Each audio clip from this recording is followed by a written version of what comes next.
Hi hello ಎಲ್ಲರಿಗೂ ನಮಸ್ಕಾರ, welcome to ಸಿನಿವರ್ಸ್. ನಾನು ನಿಮ್ಮ ರಾಹುಲ್ ಮಾತಾಡ್ತಾ ಇದ್ದೀನಿ. ಇವತ್ತು ನನ್ನ ಜೊತೆಗೆ ಚಿಕ್ಕಣ್ಣ ಇದ್ದಾರೆ. ಅವರು ಅಧ್ಯಕ್ಷರಿಂದ ಉಪಾಧ್ಯಕ್ಷರಾಗಿದ್ದಾರೆ. ಅದು ಹೆಂಗೆ ಏನು ಅಂತ ನಾನು ಅವ್ರನ್ನ ಕೇಳ್ಬೇಕು. ಬನ್ನಿ ಚಿಕ್ಕಣ್ಣ, ನಮಸ್ಕಾರ. ನಮಸ್ಕಾರ. ತುಂಬ ಸುಸ್ತಾಗಿದ್ದೀರಾ ಚಿಕ್ಕಣ್ಣ, ನೋಡ್ತಿದ್ರೆ ಗೊತ್ತಾಗುತ್ತೆ. ಸುಸ್ತಲ್ಲ, ಇದು ಎಲ್ಲ ಹೊಸ್ದಲ್ವಾ. ಮೊದಲೆಲ್ಲ ಆದರೆ ಒಂದು 2-3 ಚಾನೆಲ್ ಮಾತಾಡ್ಬಿಟ್ಟು ಕೆಲಸ ಇದೆ ಬಾಯ್ ಬಾಯ್ ಅಂತ ಡೌ ಮಾಡ್ಕೊಂಡು ಹೋಗ್ಬಿಡ್ತಿದ್ವಿ.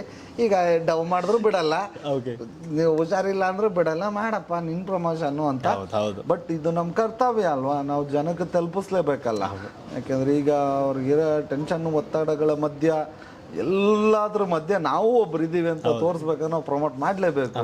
No option. ಚಿಕ್ಕಣ್ಣ, ನಾನು 10 ವರ್ಷದ ಹಿಂದೆ ಕಾಲೇಜಲ್ಲಿ ಇರ್ಬೇಕಾದ್ರೆ ನೋಡಿದ್ದು ಅಧ್ಯಕ್ಷ. ನಮಸ್ತೆ ಸರ್, ಆ ಸ್ಟೈಲ್ ಇದರಲ್ಲೂ ಇರುತ್ತಾ?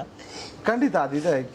ಅದೊಂದೇ ಅಂತಲ್ಲ, ಅಧ್ಯಕ್ಷ ಇದು ಪಾರ್ಟ್ 2 ಆಗಿರೋದ್ರಿಂದ ಅದ್ರದ್ದು ಒಂದಷ್ಟು ಕನೆಕ್ಟಿವಿಟಿಗಳು ಇದರಲ್ಲಿ ಖಂಡಿತವಾಗ್ಲೂ ಒಂದೊಂದೊಂದಷ್ಟು ಮ್ಯಾನರಿಸಮ್ಗಳಿದೆ ಇದ್ರಲ್ಲೂ. ಓಕೆ ಓಕೆ ಚಿಕ್ಕಣ್ಣ, ನಿಮಗೆ ಪ್ರಮೋಷನ್ ಮಾಡಬೇಕು ಅನ್ನಿಸ್ತಾ? ಯಾಕಂದರೆ ಎಲ್ಲೆಲ್ಲೂ ನಿಮ್ಮದೇ ಪ್ರಮೋಷನ್. ಈಗ ಫಾರ್ ಎಕ್ಸಾಂಪಲ್ ಕೈವಾದಿನ ನಾನು ನೋಡಿ, ಸ್ಟಾರ್ಟಿಂಗ್ ಕೈವಾಗಲಿ, ಕಾಟ್ಯಾರ್ ಆಗಲಿ, ಆಮೇಲೆ ಮೊನ್ನೆ ದರ್ಶನ್ ಸರ್ದು ಪೊಲೀಸ್ ಸ್ಟೇಷನ್ ಈವೆಂಟ್ ಹತ್ರ ಏನು ಸರ್ ರೆಸ್ಪಾನ್ಸ್ ಹೇಳಿ? ಹೌದು, ದರ್ಶನ್ ಸರ್ಗೆ ಒಂದು ರಿವ್ಯೂ ಕೇಳ್ತಾರೆ, ಸರ್ ನೀವು ಏನಂತ ಹೇಳ್ತೀರಾ ಸರ್, ರೆಸ್ಪಾನ್ಸ್ ಕ್ಲಾರಿಟಿ ಕೊಡ್ತೀರಾ ಅಂತ ಕೇಳಿದಾಗ 26ನೇ ತಾರೀಕು ಉಪಾಧ್ಯಕ್ಷ ರಿಲೀಸ್ ಆಗ್ತೈತೆ, ಏನು ಹೇಳ್ತೀರಣ್ಣ ಅದಕ್ಕೆ? ಅಲ್ಲ, ಅವ್ರಿಗೆ ಇದ್ದಿದ್ದು ಟೆನ್ಷನ್ಗೆ ಅವತ್ತು ಆ ಎಲ್ಲ ಮೈಂಡ್ ಡಿಸ್ಟರ್ಬ್ ಆಗೇ ಇದ್ದಿದ್ದು.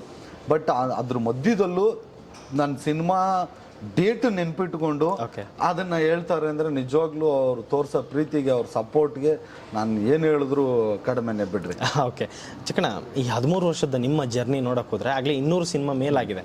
ಈ ಅಂದ್ರೆ ನಿಮಗೆ ಹೀರೋಯಿಸಮ್ ಬೇಕಾಗಿತ್ತ, ಅಂದ್ರೆ ಹೀರೋ ಆಗಿ ಬರ್ಬೇಕಾಗಿತ್ತ ಅನಿಸ್ತಿತ್ತ ನಿಮಗೆ? ಅವಾಗಲೇ ಬಂದಿತ್ತು ನನಗೆ. ರಾಜವೌಲಿ ಆದ ತಕ್ಷಣ, ಅಧ್ಯಕ್ಷ ಆದ ತಕ್ಷಣನೇ ತುಂಬ ಆಫರ್ಗಳು ಬಂದಿತ್ತು. ಆವಾಗ ಬೇಡ ಅಂತನೇ ಅಂದ್ಕೊಂಡಿದ್ದು. ಈಗಲೂ ನಾನು ಈ ಕತೆ ಬಂದಿಲ್ಲ ಅಂದಿದ್ರೆ ಮಾಡ್ತಿರ್ಲಿಲ್ಲ ನಿಜವಾಗ್ಲೂ. ಯಾಕೆಂದ್ರೆ ಇದೊಂದು ಅಧ್ಯಕ್ಷ ಸಿನಿಮಾ ಈಗಲೂ ಜನರ ಮನಸ್ಸಲ್ಲಿದೆ. ಅಧ್ಯಕ್ಷ ಅಂದ ತಕ್ಷಣ ಶರಣ್ ಸರ್ ನೆನಪಾಗ್ತಾರೆ. ಅವ್ರ ಜೊತೆಗೆ ನಂದು ಕ್ಯಾರೆಕ್ಟರ್ ನೆನಪಾಗುತ್ತೆ, ಉಪಾಧ್ಯಕ್ಷ ಅಂತ. ಅಷ್ಟು ಚೆನ್ನಾಗಿದೆ ಮೂವಿ. ಅದು ಒಂದು ಲೈಫಲ್ಲಿ ಬ್ರೇಕ್ ಕೊಟ್ಟಂಥದ್ದು. ಸೊ ಆ ಟೈಟಲ್ನ ಇಟ್ಕೊಂಡು ಆ ಕತೆ ಮುಂದುವರೆದ ಭಾಗನೇ ಅಂತ ಬಂದಿದ್ದಕ್ಕೆ ಇದನ್ನು ಧೈರ್ಯವಾಗಿ ಮಾಡ್ಬೋದು, ಇದಕ್ಕೆ ಯಾವುದೇ ಥರ ತೊಂದರೆ ಆಗಲ್ಲ, ಜನ 100% ಇದನ್ನು ಸ್ವೀಕರಿಸ್ತಾರೆ ಅಂದ್ಬಿಟ್ಟು ಧೈರ್ಯವಾಗಿ ಮಾಡಿದ್ದೀನಿ ಅಣ್ಣ. ಈ